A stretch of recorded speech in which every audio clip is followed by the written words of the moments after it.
नमस्ते एक्वेरियस। मैं उम्मीद करती हूँ कि आप सभी अच्छे हैं, अपनी लाइफ में ग्रो कर रहे हैं, प्रोग्रेस कर रहे हैं। Sending you lots of prayers and best wishes from my side. Please take care, stay safe. एक बहुत ही डिफरेंट एंड यूनिक टॉपिक पे हम रीडिंग कर रहे हैं, blockages in your love life. आपके रिलेशनशिप में, आपकी लव लाइफ में क्या इश्यूज़ हैं, क्या ब्लॉकेजेस हैं। चाहे आप किसी भी पर्सन के साथ में डील कर रहे हैं, आपके कोई लव इंटरेस्ट है, आपके कोई क्रश है, चाहे आप कांटेक्ट में हैं या नो कांटेक्ट परिस्थिति में हैं, आप सभी लोग इस रीडिंग को फॉलो कर सकते हैं। टाइमलेस रहेगी ये रीडिंग। अगर आपने इस रीडिंग को शुरू किया है तो इसे अंत तक देखना बेहद ज़रूरी है। इसके क्या कारण हैं? सबसे फर्स्ट, रीडिंग के दौरान सबसे पहले तो ये एक चैनल रीडिंग है। सेकेंड, रीडिंग के दौरान अगर कोई ऐसी सिचुएशन, कोई ऐसी बात, कोई ऐसी एनर्जी मेरे सामने आएगी, वो मैं आपके साथ शेयर करूँगी, तो स्किप नहीं करनी है आपको रीडिंग। सेकंड, मैं आपको थर्ड चीज़ है कि मैं आपको एक नंबर दूंगी, वो नंबर से आपको कनेक्ट होना है, वो नंबर आपको क्लेम करना है, कमेंट बॉक्स में डालना है। साथ ही आपको ये वीडियो को लाइक भी करना है, शेयर भी करना है, ताकि आपकी एनर्जीज़ जुड़ सकें यहाँ पर एनर्जीज़ के साथ में। ठीक है, तो ये 2-3 कारण हैं। और कोई रेमेडी या कोई मेडिटेशन या कोई कुछ भी जो भी मुझे रीडिंग के दौरान लगेगा बताना, वो मैं आपको रीडिंग के दौरान बताऊंगी, तो इसलिए स्किप नहीं करनी है। रीडिंग शुरू कर दें तो पूरी देखिएगा। सबसे पहला सवाल, आपके रिलेशनशिप की करंट एनर्जी क्या है इस समय? ओके, टाइमलेस है ये रीडिंग। करंट एनर्जी क्या है? सेकेंड क्वेश्चन है कि आपके रिलेशनशिप में सबसे बड़ा ब्लॉकेज क्या है? सबसे बड़ा ब्लॉकेज क्या है? थर्ड क्वेश्चन है कि ये जो ब्लॉकेज है आपके रिलेशनशिप में, इसकी जड़ क्या चीज़ है? जड़ क्या है? इसका रूट कॉज क्या है? ये स्ट्रेस क्या है? नेक्स्ट है हमारे पास, किस जोन को, किस क्षेत्र को हीलिंग की ज़रूरत है?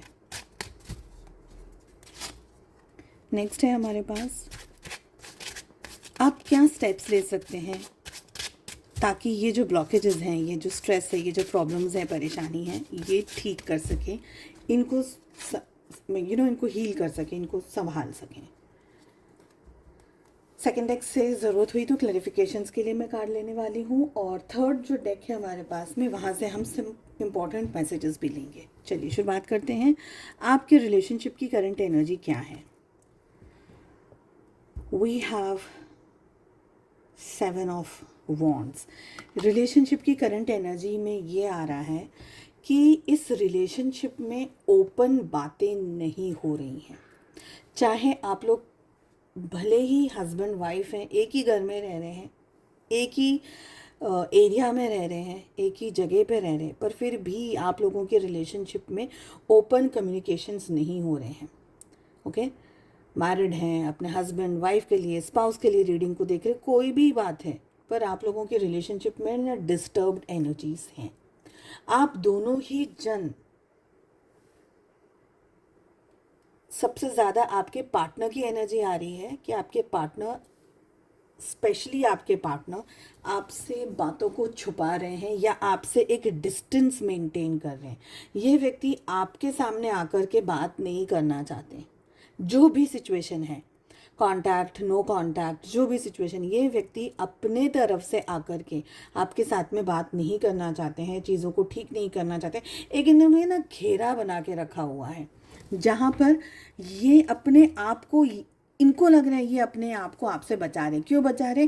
क्योंकि ये तो व्यक्ति बहुत ज़्यादा रनर वाली एनर्जी में, इनको चीज़ों का सामना नहीं करना है, चीज़ों का, परिस्थितियों का सामना नहीं करना है। इनको बस ऐसा है कि सारी चीज़ें होती चली जाएं अपने तरीके से, मुझे कुछ एफर्ट्स नहीं लगाने, मुझे कुछ अपनी तरफ से करना नहीं है। ये एनर्जी आ रही है। ओके,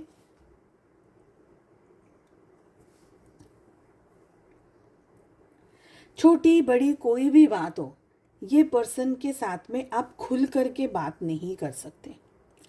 आप कुछ भी बोलना भी चाहते हैं, पर ये व्यक्ति उन चीज़ों को समझ नहीं पाते, या आधे में से बात काट लेते हैं। ये नहीं, ऐसा नहीं, ऐसा नहीं, ऐसा नहीं, ऐसा नहीं है, तुमको वहम है, तुमको गलतफहमी है, ये है, वो है।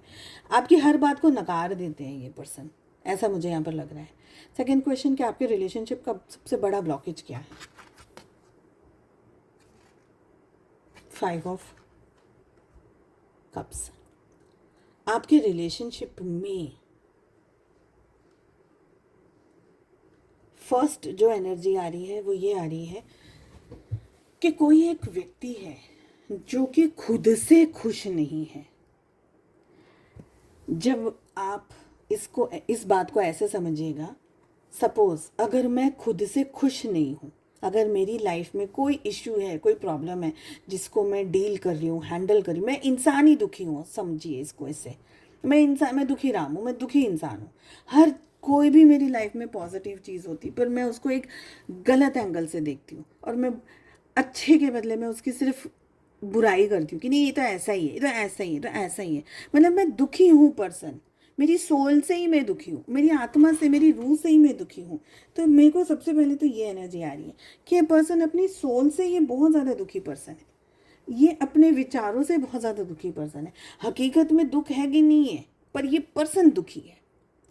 ठीक है, तो जब कोई पर्सन खुद ही दुखी है, कारण क्या है दुख का पता नहीं, शायद कारण है भी नहीं, बट जब वो व्यक्ति खुद से दुखी है तो वो आपको क्या देगा? तो ये रिश्ते में आपको कुछ दे नहीं पाते।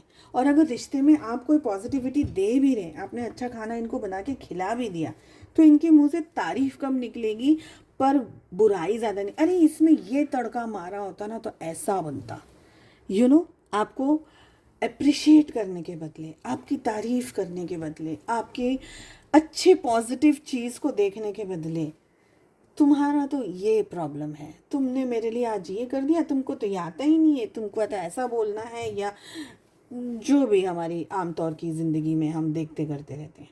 ओके, सबसे बड़ा ब्लॉकेज ये है कि ये पर्सन चीज़ों को एक्नॉलेज करके उसकी तारीफ़ नहीं कर सकते, क्योंकि ये अंदर से ही उस चीज़ के लिए नहीं है। और जो व्यक्ति अंदर से खाली है ना, तो वो किसी को कुछ नहीं दे सकता, अब स्ट्रेस के सिवा कुछ भी नहीं दे सकता। ऐसा नहीं है कि इनकी लाइफ में ब्लेसिंग नहीं है, इनकी लाइफ में ब्लेसिंग है, बट इनको वो ब्लेसिंग देखनी नहीं है। इनकी लाइफ में जो चीज़ नहीं है ना, उसके पीछे इनका ज़्यादा ध्यान है, उसके पीछे ये व्यक्ति रोता रहता है। ठीक है, ये जो ब्लॉकेज है आपके रिलेशनशिप में, इसकी मेन जड़ क्या है, इसका मेन रीज़न क्या है, इसका मेन कारण क्या है? 9 ऑफ कप्स। इसका मेन कारण ये है कि सबसे पहले इनका ये जो पर्सन है, इनका जो ईगो है वो 7वें आसमान पर है। सेकंड चीज़, ये पर्सन, जैसे कि मैंने ऑलरेडी कहा, ये पर्सन कोई भी चीज़ को एक्नॉलेज करना नहीं चाहते।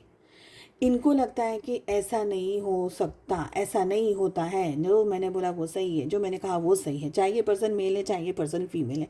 डोमिनेटिंग बहुत नेचर है, एडजस्ट करना नहीं जानता ये व्यक्ति कुछ भी। ओके, थर्ड चीज़, फोर्थ चीज़, इनको अपने सामने हर एक व्यक्ति जो भी है वो इनको लगता है कि मुझसे कम है, उम्र में कम है, तजुर्बे में कम है, बुद्धि में कम है, XYZ चीज़ों में कम है। इनके पास में हालांकि कुछ है नहीं, कोई बहुत सक्सेसफुल करियर, बहुत बहुत खूबसूरत, बहुत हैंडसम, कोई बहुत 50 गाड़ियाँ, ये कुछ ऐसी कोई एनर्जी नहीं है इनके पास। बट इनका एक नार्सिसिस्टिक बिहेवियर, एक कंट्रोलिंग बिहेवियर, एक मैनिपुलेटिव बिहेवियर है। और सबसे ज़्यादा ये बिहेवियर जो है ये आपके लिए है। इनको आप चाहिए पर आपको गुलाम बना कर रखना चाहते हैं, ये कैप्टिवेट करके रखना चाहते, कैप्चर करके रखना चाहते, जकड़ के रखना चाहते, पकड़ के रखना चाहते। क्यों? क्योंकि इनका ईगो बूस्ट होता है, क्योंकि आप इनके साथ रोमांटिकली एंगेज है ना, इसलिए ये दूसरों के साथ में ही नहीं करेंगे, अपने दोस्तों के साथ में ये नहीं करेंगे, दोस्तों के साथ में इक्वालिटी आ जाएगी, दोस्तों के साथ नहीं करेंगे। बट रोमांस जहाँ है, जहाँ रोमांटिक रिलेशनशिप है, वहाँ पर ये व्यक्ति इक्वली गिव एंड टेक नहीं, इनको लगता है कि आप में कोई हुनर नहीं है, आप में कोई कुछ भी नहीं है, आप जो भी बात करते हैं आपकी बातों में कोई मुद्दा नहीं है, आपकी बात में कोई बेस नहीं है, आपको कुछ आता नहीं है, आपको कुछ समझ में नहीं आता है, ऐसा इनको लगता है।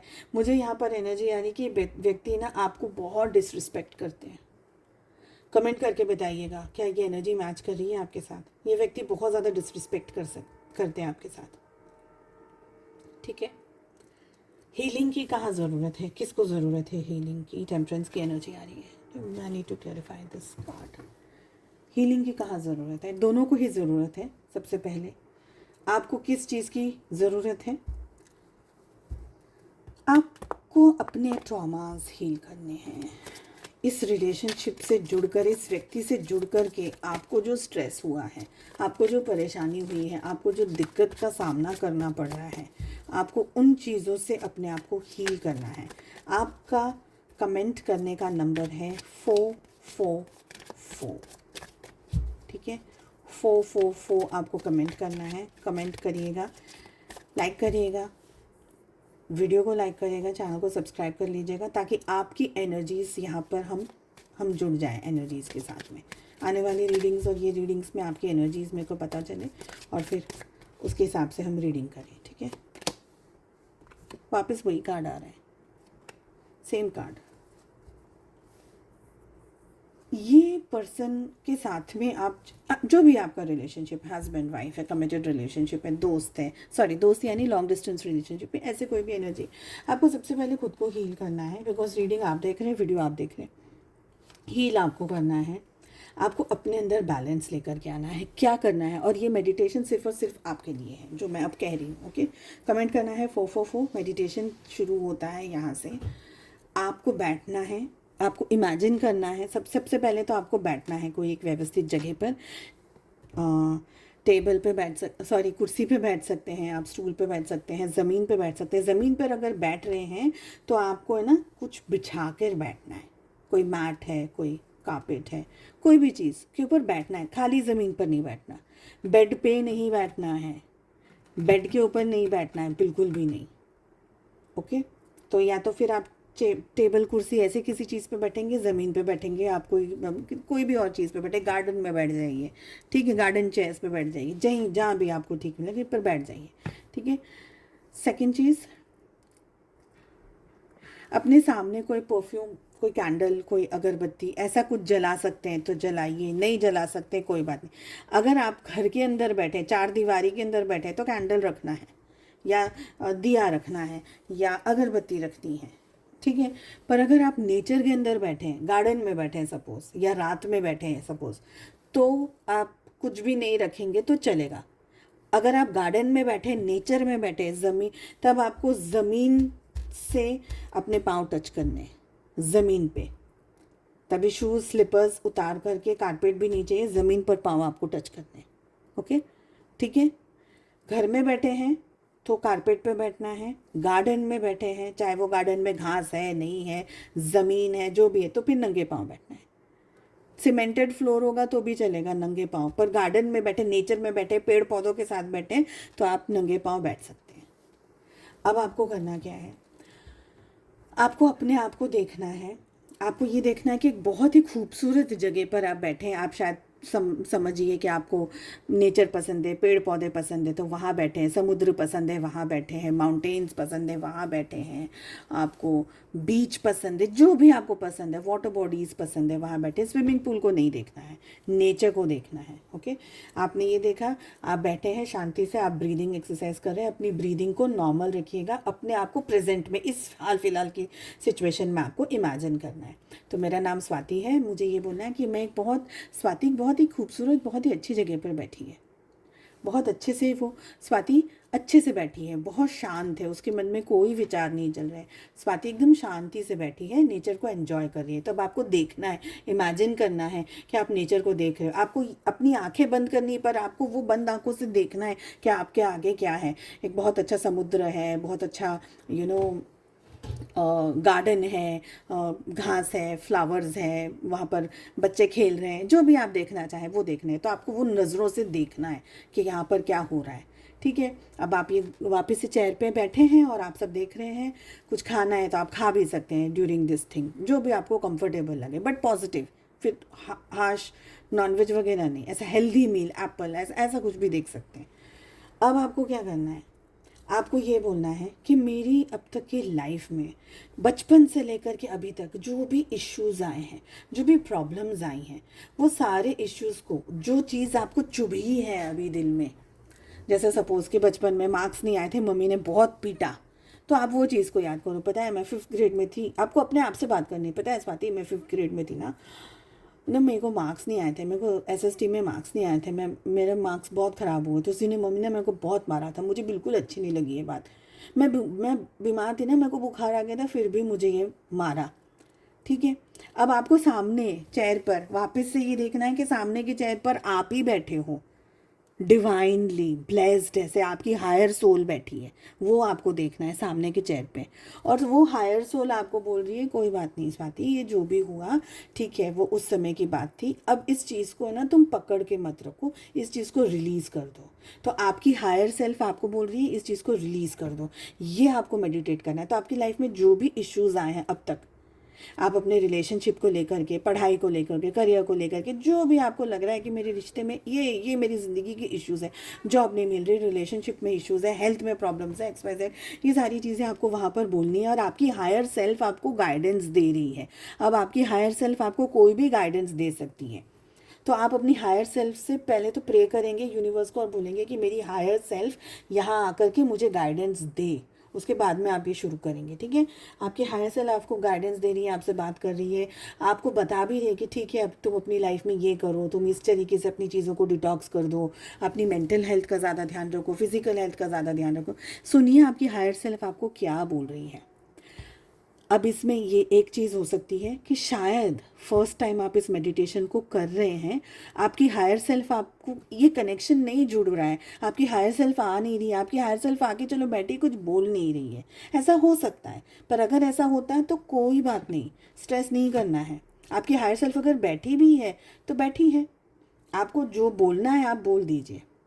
आपको लगता है आपकी हायर सेल्फ कुछ जवाब नहीं दे रही है, कोई बात नहीं, उसको फोर्स नहीं करना है, उस चीज़ को फोर्स नहीं करना है। ठीक है, ये थोड़ी सी आपने बात कर ली 10-15-20 मिनट, जितना भी आपको टाइम कंफर्टेबल लगता है। उसके बाद में आपको प्रे करना है आपकी हायर सेल्फ वापस वो जहाँ से आई है वहाँ चली जाए, डिवाइन ब्लेस करें आपको। आपकी ये जो भी नेगेटिविटी है, जो भी स्ट्रेस है ना, ये सब रिलीज़ हो गया है। अब ये सारा स्ट्रेस, ये सारे प्रॉब्लम्स, ये इश्यूज़, ये रिलेशनशिप, ये हेल्थ आपको अब ट्रबल नहीं कर रहे हैं। ये रिलेशनशिप, ये सारे इश्यूज़ आपके हील हो गए। ये आपको बोलना है कि अब मैं जैसे मेरा नाम स्वाति है तो स्वाति, ये सारे इश्यूज, सारे प्रॉब्लम्स से आप हील हो गए हैं। अब ये इश्यूज आपको बॉदर नहीं करेंगे, परेशान नहीं करेंगे, अब आप एकदम हील हो गए हैं। ठीक है, स्वाति की हायर सेल्फ अब वापस जा रही है और स्वाति अपनी प्रेजेंट लाइफ में खुश है। ये आपको बोलना है, इमेजिन करना है, प्रे करना है यूनिवर्स को कि थैंक यू यूनिवर्स, आपने मुझे ये प्लेटफॉर्म दिया, ये गार्डन दिए, चेयर्स दिए, ये ब्यूटीफुल एम्बियंस दिया। हायर सेल्फ आकर के मेरे से जुड़ते हैं, ठीक है, नहीं जुड़ते हैं तो भी थैंक यू कहना है, ग्रैटिट्यूड देना है। और आप अपनी आंखें खोल सकते हैं और रिलीज़ कर सकते हैं ये एनर्जी को। तो ये आपको करना है, मिनिमम 7 डेज आपको ये करना है, मिनिमम 7 डेज। ठीक है, ये मेडिटेशन एक्चुअली इनके लिए भी है जिनके लिए भी आप इस रीडिंग को देख रहे हैं, बट वो आप कब करोगे? सबसे पहले आप मेडिटेशन, ये जो आपने मेडिटेशन किया अपने लिए, उसमें अपने पार्टनर को इन्वॉल्व नहीं करना है, अभी नहीं करना है। 7 डेज रोज़ आपने ये मेडिटेशन किया, 7 डेज हो गए, अब आपको लग रहा है कि भाई अब मुझे कोई इश्यू नहीं समझ में आ रहा है, कुछ इश्यू दिख नहीं रहा है, मैं हील हो गई हूँ, 7th डे पर मैं हील हो गई हूँ। ठीक है, 3 दिन का ब्रेक ले लीजिए, 3 दिन का ब्रेक ले लीजिए, या 3 दिन का ब्रेक लीजिए या 7 डेज का ब्रेक लीजिए। और उसके बाद में आप फिर से सेम मेडिटेशन कीजिए। उसमें अब आपको अपनी सोल को नहीं भुलाना है, आपको ये जो पर्सन है, आपको लग रहा है कि ये रिलेशनशिप मुझे चाहिए और मुझे इस पर्सन के साथ में ये रिश्ता चाहिए, भले ये इस समय टॉक्सिक रिश्ता क्यों ना हो, पर मुझे इसी पर्सन के साथ ये रिश्ता चाहिए। तो आप ये इस पर्सन की हायर सोल को बुलाएंगे, उनको सामने चेयर पे बिठाएंगे और उनके साथ बात करेंगे कि इश्यू ये है, प्रॉब्लम ये, आप कम्युनिकेट करिए, मुझसे बात करिए, मुझे रिस्पेक्ट दीजिए, मेरी ये इच्छाएं हैं, आप क्या सोच रहे हैं, मैं क्या सोच रही हूँ, जो भी आपको बात करना है, जो भी आपको डिस्कस करना है। अगेन सामने वाले की सोल के साथ में भी 7 डेज आपको बात करनी है, मेडिटेट करना है। ठीक है, कुछ नहीं समझ आ रहा है, वैसे तो बहुत सिंपल है, कुछ नहीं समझ आ रहा है कमेंट करिएगा, मैं बता दूंगी। और कुछ नहीं है, कोई और चीज़ नहीं है। 7 डेज ख़त्म हो गए, इस चीज़ को आपको छोड़ देना है। ओके, फिर देखना है कि आपके रिलेशनशिप में इश्यूज़ में कुछ सुधार आ रहा है कि नहीं आ रहा है, क्या वाकई में कोई चेंजेस आ रहे हैं कि नहीं आ रहे हैं। आपने अपने आप को 7 डेज हील किया, 3 दिन या 7 दिन का गैप लिया, उसके बाद में आपने ये पर्सन के साथ में मेडिटेशन किया, 3 दिन या 7 दिन जो भी आपको कंफर्टेबल लगता है उसका गैप लीजिए। अब आपको लग रहा है कि रिश्ते में कुछ हुआ नहीं है सपोज, और आप इस व्यक्ति के साथ अब भी रिश्ता निभाना चाहते हैं, फिर से आप 7 डेज इनको इनवाइट करके इनके साथ मेडिटेशन कर सकते हैं। ठीक है, एक बार करिए, 2 बार करिए, मतलब एक फर्स्ट टाइम करेंगे 7 डेज, सेकंड टाइम करेंगे 7 डेज इनके साथ, अपने साथ तो जब भी आपको इच्छा हो करने की कर सकते हैं। आपको लग रहा है कि नहीं भी कुछ हो ही नहीं रहा, आपके अंदर बहुत सारे चेंजेस आ जाएंगे इतने ही दिनों में। बहुत पहले खुद के साथ मेडिटेट करेंगे तो आपके अंदर बहुत चेंजेस आ जाएंगे, फिर शायद आपको ये पर्सन की इतनी ज़रूरत महसूस नहीं हो, बहुत चेंजेस आ जाएंगे, करके देखिएगा। लास्ट कार्ड है हमारा। नेक्स्ट क्या कर सकते हैं आपके इश्यूज़ या प्रॉब्लम्स, ब्लॉकेजेस को ठीक करने के लिए। देखिए एक बात यहाँ पर है, आपको ये व्यक्ति के ऊपर इतना भी आंख बंद करके भरोसा नहीं करना है, इतना भी नहीं करना है कि वो ये तो एकदम दूध का धुला हुआ ही व्यक्ति है, ये कुछ चंट चालाकी भी चल रही हो यहाँ पर। ठीक है, थोड़ा नज़र रखना ज़रूरी है कि व्यक्ति एक्चुअली में वैसा ही है जैसा ये दिखा रहे हैं, या यहाँ पर कोई गेम चल रही है मेरे साथ, थोड़ा इस बात का भी आपको ध्यान रखना है। कहीं ऐसा नहीं हो कि आपकी अच्छाई का ये फ़ायदा उठा रहा हो व्यक्ति। ठीक है, चीटिंग कर रहा हो किसी और के साथ में, एंगेज इन द सेंस कि काम में, या आपको बस खाली ऐसे ही लट्टर मार रहे हो ये व्यक्ति, ऐसी भी एनर्जी हो सकती है। हाँ, थोड़ा सा आपको केयरफुल रहने की ज़रूरत है। नेक्स्ट 2 कार्ड्स ले लेते हैं। अपोलॉजी की ज़रूरत है आपको डेफिनेटली। ठीक है, give me one last chance, I want to sort it out, ये आपके पार्टनर का मैसेज है, बट फिर भी आपको ध्यान रखना है। तो यहाँ तक कि मेडिटेशन तक आपको पहुँचने की ज़रूरत है। नेक्स्ट आ रहा है जो भी मैंने आपको अभी कहा ना, I am the happiest person when I am with you. Rejuvenation का कार्ड आ रहा है आपको, ये आपकी हायर सोल ये कह रही है कि मैं इस व्यक्ति के साथ बहुत खुश रहती हूँ। इन आपकी हायर सोल ये व्यक्ति की हायर सोल के साथ में खुश है, बट व्यक्ति नीचे धरती पर कुछ अलग तरीके से बिहेव कर रहा है, उसको ठीक करना ज़रूरी है, उसका हील होना ज़रूरी है। तो ये जो रीडिंग है ये हीलिंग की रीडिंग है, ये ब्लॉकेजेस ठीक करने की रीडिंग है। उम्मीद करती हूँ आपको रीडिंग पसंद आई। आपको कमेंट करना है, नंबर मैंने आपको बता दिया है। सेकंड चीज़, शेयर डेफिनेटली करिएगा, मैंने मेरा पार्ट कर दिया है रीडिंग करके, शेयर करेंगे। ये रीडिंग्स जिसको भी ज़रूरत है ना उन तक पहुंचनी ज़रूरी है, तो ये जिम्मेदारी आपकी है, शेयर करिएगा। ठीक है, हम मिलते हैं अगली रीडिंग में। Take care, bye bye.